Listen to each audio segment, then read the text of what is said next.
ইতিহাসের সাক্ষী। 1960-এর দশক পর্যন্ত ব্রিটেনে মৃত্যুদণ্ডের বিধান ছিল, আর 50-এর দশক পর্যন্ত ব্রিটেনে ফাঁসি কার্যকরের জন্য সবচাইতে নামকরা জল্লাদ ছিলেন অ্যালবার্ট পিয়েরপয়েন্ট। দ্বিতীয় বিশ্বযুদ্ধের পর জার্মানির 2 শতাধিক নামকরা যুদ্ধাপরাধী এবং ব্রিটেনের অনেক কুখ্যাত খুনি সহ 400-রও বেশি লোককে ফাঁসির দড়িতে ঝুলিয়েছিলেন এই অ্যালবার্ট পিয়েরপয়েন্ট। তবে তিনি বলতেন যে তাদের অপরাধ যাই হোক, দণ্ড কার্যকরের সময় তাদের সঙ্গে সবসময়ই সম্মান এবং মর্যাদাপূর্ণ আচরণ করতেন তিনি। বিবিসির আর্কাইভ থেকে তাঁর সকণ্ঠে বলা কাহিনী নিয়েই এবারের ইতিহাসের সাক্ষী পরিবেশন করছি আমি পুলক গুপ্ত।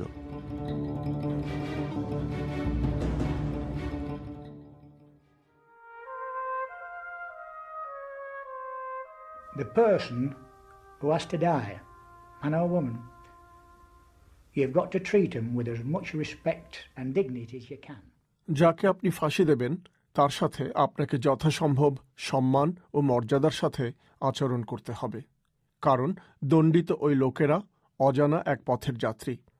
কেউ যদি সাহস নিয়ে এই অজানার পথে হেঁটে যেতে পারে তাহলে তাকে সম্মান দেখাতেই হবে।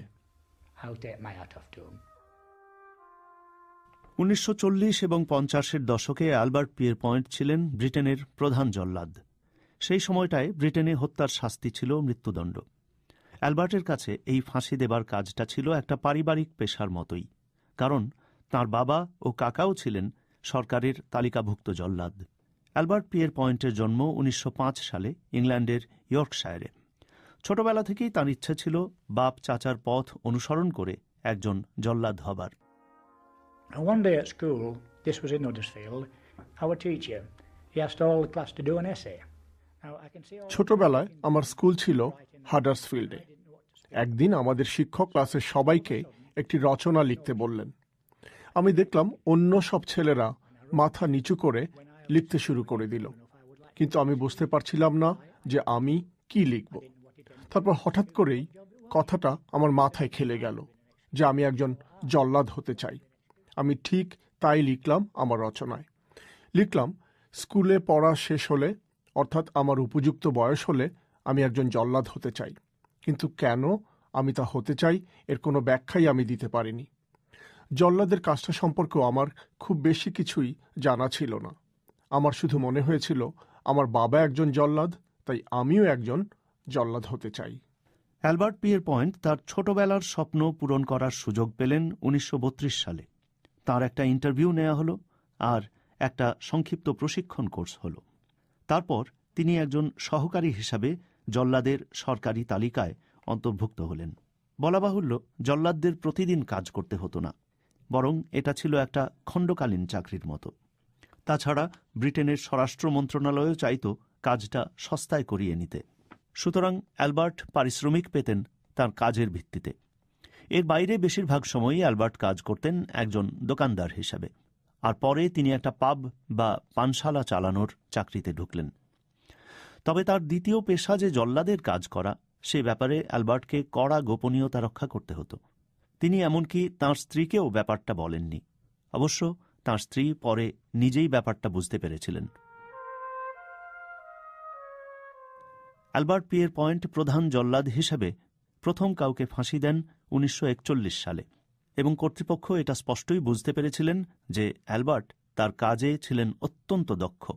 ফাঁসি দেবার সময় তিনি অত্যন্ত শান্ত থাকতেন, তাঁর আচরণ ছিল নম্র এবং ব্যাপারটা তিনি সেরে ফেলতে পারতেন অত্যন্ত দ্রুত গতিতে।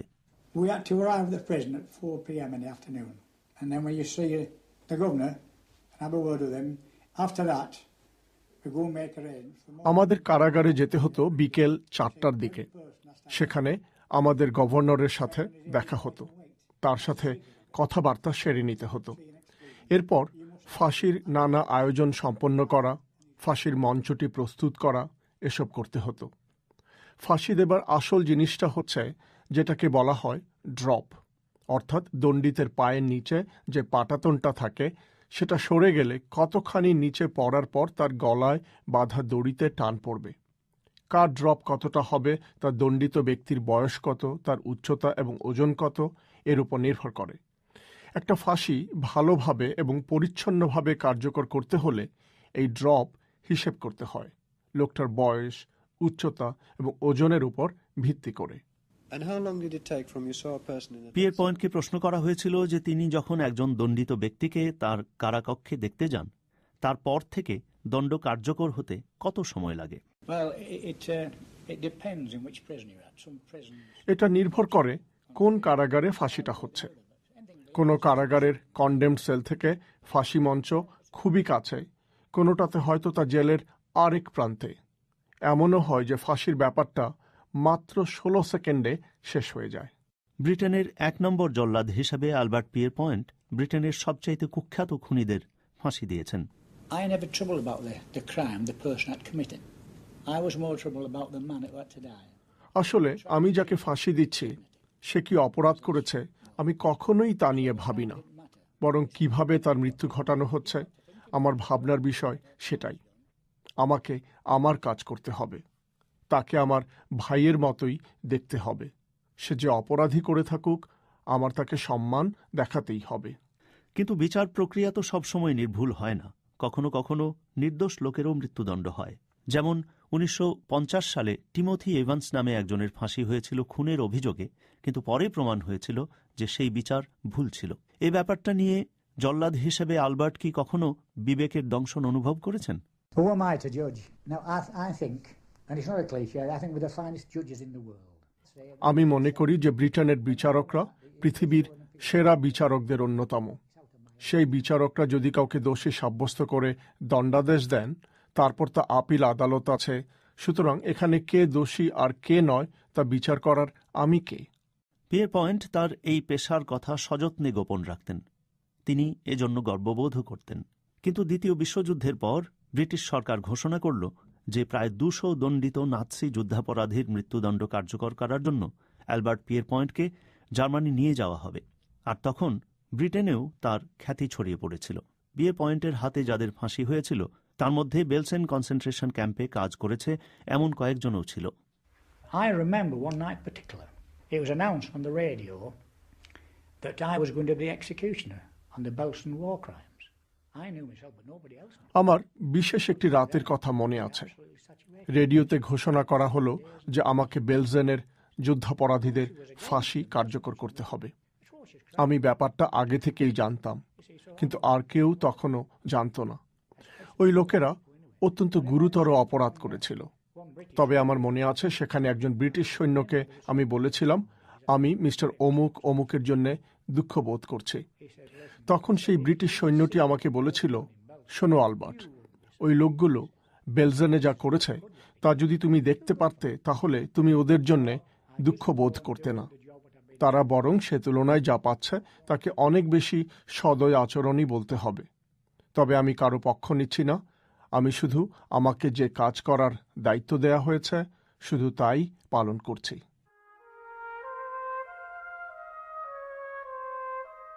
পিয়ের পয়েন্ট সবসময় জোর দিয়ে বলতেন যে তিনি মৃত্যুদণ্ড কার্যকরের সময় কোনো রকমের আবেগ প্রকাশ করতেন না। তবে একবার একজন লোকের ফাঁসি তিনি কার্যকর করেছিলেন যিনি তারই পাবে ক্রেতা হিসেবে আসতেন। তারা একসাথে গানও গেয়েছেন, কিন্তু লোকটির নাম তার জানা ছিল না। তাই পিয়ের পয়েন্ট তাকে দেখার আগে বুঝতেই পারেননি যে আজ তাকে পরিচিত একজনের ফাঁসি কার্যকর করতে হবে। When I go down to the prison on this job, the governor, who I was very friendly with in those days, he said to me, "Oh, Albert," he said, "do you know this man that's in here?" I said, "No, I don't know. Why?" Well, he said, আমি যখন জেলখানায় ঢুকলাম, ওয়ার্ডেনের সাথে দেখা করলাম। সে বলল, Albert, তুমি কি এই লোকটিকে চেনো? আমি বললাম, না তো, কেন? সে বলল, লোকটি বলছে যে পাবে তোমার সাথে গান গেয়েছে। আমি বললাম, তাই নাকি? ওর নাম কি? যাই হোক, বিকেলে তার সাথে দেখা হবে। সে সময় মানে 1930-এর দশকে আপনার যদি অপরিচিত কারো সাথে দেখা হয় যার নাম আপনি জানেন না, তাহলে তাকে সম্বোধন করতে হতো হ্যালো টস বলে। তো আমি যখন সকালে তার সাথে দেখা করতে গেলাম, লোকটি প্রথমেই আমাকে বলল, হ্যালো টস। আমি তো স্তম্ভিত। বললাম, হ্যালো টস, তুমি কেমন আছো? সে বলল, আমি ঠিক আছি। সবকিছুর পর আমরা তো সবাই মানুষ। আমি খুবই বিস্মিত হয়েছিলাম, একেবারে তাজ্জব যাকে বলে। তবে আমি চেষ্টা করেছি যতটা সম্ভব নির্বিকার থাকার। 1956 সালে পারিশ্রমিকের পরিমাণ নিয়ে ব্রিটিশ স্বরাষ্ট্র মন্ত্রণালয়ের সঙ্গে অ্যালবার্টের বিবাদ হল। তিনি পদত্যাগ করলেন। অ্যালবার্ট পিয়ের পয়েন্ট তার পেশাদার জল্লাদের জীবনে মোট 4 শতাধিক লোককে ফাঁসি দিয়েছিলেন, আর তার মধ্যে নারী, পুরুষ, তরুণ, বৃদ্ধ সব রকমই ছিল। I never wake up in the morning and think about my work, what I've done. I don't do it today, and I never did when I was doing it. Luckily. আমি কখনোই সকালে ঘুম থেকে উঠে ভাবি না যে আজ আমি কি করতে যাচ্ছি। আমি আজও ভাবি না, যখন জল্লাদ ছিলাম তখনও ভাবিনি। এটা আমার মনের উপর কোনো প্রতিক্রিয়া ফেলে না, কারণ আমি মনে করি আমি শুধু আমার কর্তব্য পালন করছি। বরং আমি আজ কাজটা ভালোভাবে করেছি একথা ভাবলেই আমার মনটা পরিষ্কার হয়ে যায়। ফাঁসি দেবার কাজটা করেছি সবচেয়ে দ্রুত গতিতে, সবচেয়ে পরিচ্ছন্নভাবে, সম্মান ও মর্যাদার সাথে। আর কাজটা করার পর কখনো আমি এটা নিয়ে কোনো দুশ্চিন্তা করি না।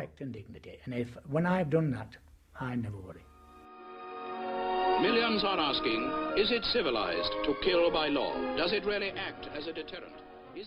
1965 সালের নভেম্বর মাসে ব্রিটিশ পার্লামেন্ট হত্যার অপরাধে মৃত্যুদণ্ডের বিধান স্থগিত করে আইন পাশ করে, আর মৃত্যুদণ্ড পুরোপুরি উচ্ছেদ করা হয় 1969 সালে।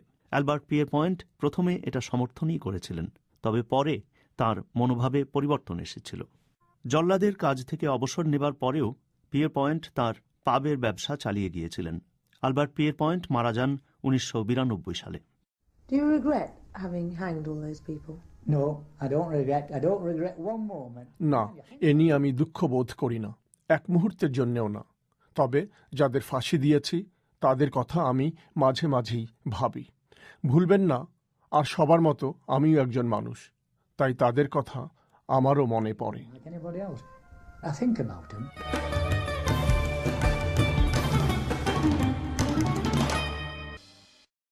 তিনি মৃত্যুদণ্ড কার্যকরের সময় কোনো রকমের আবেগ প্রকাশ করতেন না।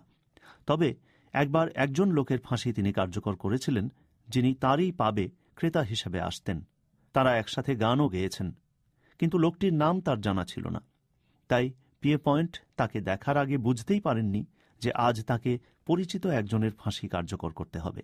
When I go down to the prison on this job, the governor, I was very friendly with in those days, he said to me, "Oh, Albert," he said, "do you know this man that's in here?" I said, "No, why?" Well, he said, আমি যখন জেলখানায় ঢুকলাম, ওয়ার্ডেনের সাথে দেখা করলাম। সে বলল, Albert, তুমি কি এই লোকটিকে চেনো? আমি বললাম, না তো, কেন? সে বলল, লোকটি বলছে যে পাবে তোমার সাথে গান গেয়েছে। আমি বললাম, তাই নাকি? ওর নাম কি? যাই হোক, বিকেলে তার সাথে দেখা হবে। সে সময় মানে 1930-এর দশকে আপনার যদি অপরিচিত কারো সাথে দেখা হয় যার নাম আপনি জানেন না, তাহলে তাকে সম্বোধন করতে হতো হ্যালো টস বলে। তো আমি যখন সকালে তার সাথে দেখা করতে গেলাম, লোকটি প্রথমেই আমাকে বলল, হ্যালো টস। আমি তো স্তম্ভিত। বললাম, হ্যালো টস, তুমি কেমন আছো? সে বলল, আমি ঠিক আছি। সবকিছুর পর আমরা তো সবাই মানুষ। আমি খুবই বিস্মিত হয়েছিলাম, একেবারে তাজ্জব যাকে বলে। তবে আমি চেষ্টা করেছি যতটা সম্ভব নির্বিকার থাকার। 1956 সালে পারিশ্রমিকের পরিমাণ নিয়ে ব্রিটিশ স্বরাষ্ট্র মন্ত্রণালয়ের সঙ্গে অ্যালবার্টের বিবাদ হল। তিনি পদত্যাগ করলেন। অ্যালবার্ট পিয়ের পয়েন্ট তার পেশাদার জল্লাদের জীবনে মোট 4 শতাধিক লোককে ফাঁসি দিয়েছিলেন, আর তার মধ্যে নারী, পুরুষ, তরুণ, বৃদ্ধ সব রকমই ছিল। I never wake up in the morning and think about my work, what I've done. I don't do it today, and I never did when I was doing it. Luckily. আমি কখনোই সকালে ঘুম থেকে উঠে ভাবি না যে আজ আমি কি করতে যাচ্ছি। আমি আজও ভাবি না, যখন জল্লাদ ছিলাম তখনও ভাবিনি। এটা আমার মনের উপর কোনো প্রতিক্রিয়া ফেলে না, কারণ আমি মনে করি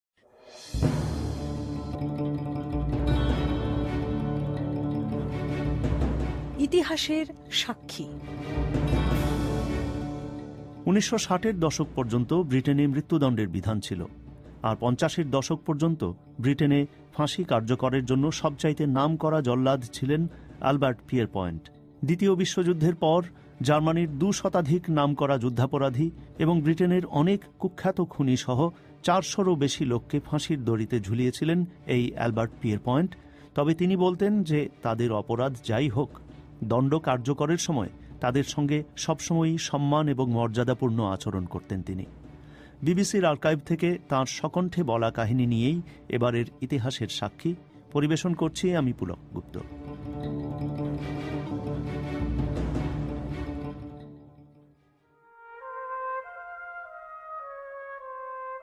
The person who has to die, man or woman, you've got to treat him with as much respect and dignity as you can. যাকে আপনি ফাঁসি দেবেন তার সাথে আপনাকে যথাসম্ভব সম্মান ও মর্যাদার সাথে আচরণ করতে হবে, কারণ দণ্ডিত ওই লোকেরা অজানা এক পথের যাত্রী। কেউ যদি সাহস নিয়ে এই অজানার পথে হেঁটে যেতে পারে তাহলে তাকে সম্মান দেখাতেই হবে। I'll take my hat off to him. 1940 এবং 50-এর দশকে অ্যালবার্ট পিয়েরপয়েন্ট ছিলেন ব্রিটেনের প্রধান জল্লাদ। সেই সময়টায় ব্রিটেনে হত্যার শাস্তি ছিল মৃত্যুদণ্ড। অ্যালবার্টের কাছে এই ফাঁসি দেবার কাজটা ছিল একটা পারিবারিক পেশার মতোই, কারণ তাঁর বাবা ও কাকাও ছিলেন সরকারের তালিকাভুক্ত জল্লাদ। অ্যালবার্ট পিয়েরপয়েন্টের জন্ম 1905 সালে ইংল্যান্ডের ইয়র্কশায়ারে। ছোটবেলা থেকেই তাঁর ইচ্ছে ছিল বাপ চাচার পথ অনুসরণ করে একজন জল্লাদ হবার। And one day at school, this was in Huddersfield, our teacher, he asked all the class to do an essay. Now, I can see all ছোটবেলায় আমার স্কুল ছিল হাডার্সফিল্ডে। একদিন আমাদের শিক্ষক ক্লাসের সবাইকে একটি রচনা লিখতে বললেন। আমি দেখলাম অন্য সব ছেলেরা মাথা নিচু করে লিখতে শুরু করে দিল, কিন্তু আমি বুঝতে পারছিলাম না যে আমি কি লিখব। তারপর হঠাৎ করেই কথাটা আমার মাথায় খেলে গেল যে আমি একজন জল্লাদ হতে চাই। আমি ঠিক তাই লিখলাম আমার রচনায়। লিখলাম, স্কুলে পড়া শেষ হলে, অর্থাৎ আমার উপযুক্ত বয়স হলে আমি একজন জল্লাদ হতে চাই, কিন্তু কেন আমি তা হতে চাই এর কোনো ব্যাখ্যাই আমি দিতে পারিনি। জল্লাদের কাজটা সম্পর্কেও আমার খুব বেশি কিছুই জানা ছিল না। আমার শুধু মনে হয়েছিল আমার বাবা একজন জল্লাদ, তাই আমিও একজন জল্লাদ হতে চাই। অ্যালবার্ট পিয়েরপয়েন্ট তার ছোটবেলার স্বপ্ন পূরণ করার সুযোগ পেলেন 1932 সালে। তার একটা ইন্টারভিউ নেওয়া হলো আর একটা সংক্ষিপ্ত প্রশিক্ষণ কোর্স হলো।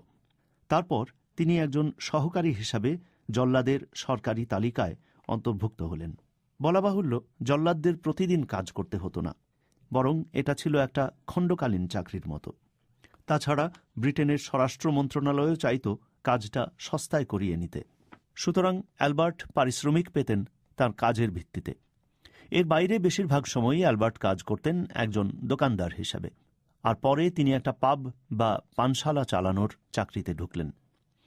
তবে তার দ্বিতীয় পেশা যে জল্লাদের কাজ করা, সে ব্যাপারে অ্যালবার্টকে কড়া গোপনীয়তা রক্ষা করতে হতো। তিনি এমনকি তাঁর স্ত্রীকেও ব্যাপারটা বলেননি। অবশ্য তাঁর স্ত্রী পরে নিজেই ব্যাপারটা বুঝতে পেরেছিলেন।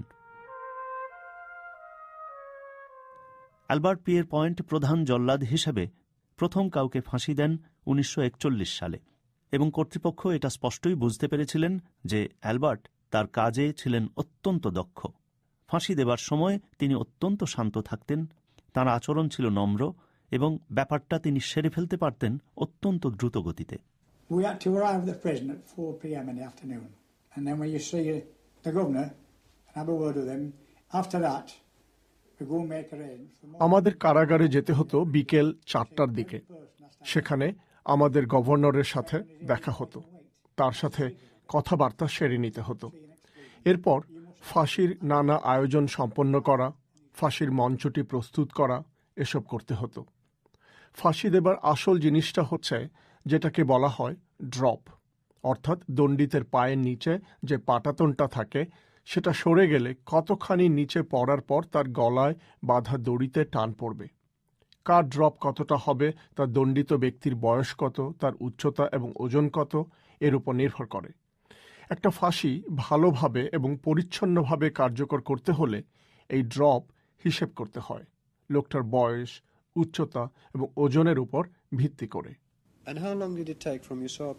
পিয়েরপয়েন্টকে প্রশ্ন করা হয়েছিল যে তিনি যখন একজন দণ্ডিত ব্যক্তিকে তার কারাকক্ষে দেখতে যান, তারপর থেকে দণ্ড কার্যকর হতে কত সময় লাগে। এটা নির্ভর করে কোন কারাগারে ফাঁসিটা হচ্ছে। কোনো কারাগারের কনডেমড সেল থেকে ফাঁসি মঞ্চ খুবই কাছে, কোনোটাতে হয়তো তা জেলের আরেক প্রান্তে। এমনও হয় যে ফাঁসির ব্যাপারটা মাত্র 16 সেকেন্ডে শেষ হয়ে যায়। ব্রিটেনের 1 নম্বর জল্লাদ হিসাবে অ্যালবার্ট পিয়েরপয়েন্ট ব্রিটেনের সবচাইতে কুখ্যাত খুনিদের ফাঁসি দিয়েছেন। I ain't never troubled about the crime the person had committed. I was more troubled about the man who had to die. আসলে আমি যাকে ফাঁসি দিচ্ছি সে কি অপরাধ করেছে আমি কখনোই তা নিয়ে ভাবি না, বরং কিভাবে তার মৃত্যু ঘটানো হচ্ছে আমার ভাবনার বিষয় সেটাই। আমাকে আমার কাজ করতে হবে, তাকে আমার ভাইয়ের মতোই দেখতে হবে। সে যে অপরাধী করে থাকুক আমার তাকে সম্মান দেখাতেই হবে। কিন্তু বিচার প্রক্রিয়া তো সবসময় নির্ভুল হয় না। কখনো কখনো নির্দোষ লোকেরও মৃত্যুদণ্ড হয়। যেমন 1950 সালে টিমোথি এভান্স নামে একজনের ফাঁসি হয়েছিল খুনের অভিযোগে, কিন্তু পরে প্রমাণ হয়েছিল যে সেই বিচার ভুল ছিল। এই ব্যাপারটা নিয়ে জল্লাদ হিসেবে আলবার্ট কি কখনো বিবেকের দংশন অনুভব করেছেন? Who am I to judge? Now, I think, and it's not a cliche, I think we're the finest judges in the world. আমি মনে করি যে ব্রিটেনের বিচারকরা পৃথিবীর সেরা বিচারকদের অন্যতম। সেই বিচারকরা যদি কাউকে দোষী সাব্যস্ত করে দণ্ডাদেশ দেন, তারপর তা আপিল আদালত আছে। সুতরাং এখানে কে দোষী আর কে নয় তা বিচার করার আমি কে? পিয়েরপয়েন্ট তার এই পেশার কথা সযত্নে গোপন রাখতেন। তিনি এজন্য গর্ববোধও করতেন। কিন্তু দ্বিতীয় বিশ্বযুদ্ধের পর ব্রিটিশ সরকার ঘোষণা করল যে প্রায় 200 দণ্ডিত নাৎসি যুদ্ধাপরাধীর মৃত্যুদণ্ড কার্যকর করার জন্য অ্যালবার্ট পিয়েরপয়েন্টকে জার্মানি নিয়ে যাওয়া হবে। আর তখন ব্রিটেনেও তার খ্যাতি ছড়িয়ে পড়েছিল। পিয়েরপয়েন্টের হাতে যাদের ফাঁসি হয়েছিল তার মধ্যে বেলসেন কনসেন্ট্রেশন ক্যাম্পে কাজ করেছে এমন কয়েকজনও ছিল। I remember one night particular, it was announced on the radio that I was going to be the executioner on the Belsen war crimes. I knew myself, but nobody else knew. আমার বিশেষ একটি রাতের কথা মনে আছে। রেডিওতে ঘোষণা করা হলো যে আমাকে বেলজেনের যুদ্ধাপরাধীদের ফাঁসি কার্যকর করতে হবে। আমি ব্যাপারটা আগে থেকেই জানতাম, কিন্তু আর কেউ তখনও জানত না। ওই লোকেরা অত্যন্ত গুরুতর অপরাধ করেছিল। তবে আমার মনে আছে সেখানে একজন ব্রিটিশ সৈন্যকে আমি বলেছিলাম আমি মিস্টার অমুক অমুকের জন্য দুঃখ বোধ করছি। তখন সেই ব্রিটিশ সৈন্যটি আমাকে বলেছিল, শোনো আলবার্ট, ওই লোকগুলো বেলজেনে যা করেছে তা যদি তুমি দেখতে পারতে তাহলে তুমি ওদের জন্য দুঃখ বোধ করতে না। তারা বরং সে তুলনায় যা পাচ্ছে তাকে অনেক বেশি সদয় আচরণই বলতে হবে। তবে আমি কারো পক্ষ নিচ্ছি না, আমি শুধু আমাকে যে কাজ করার দায়িত্ব দেয়া হয়েছে শুধু তাই পালন করছি।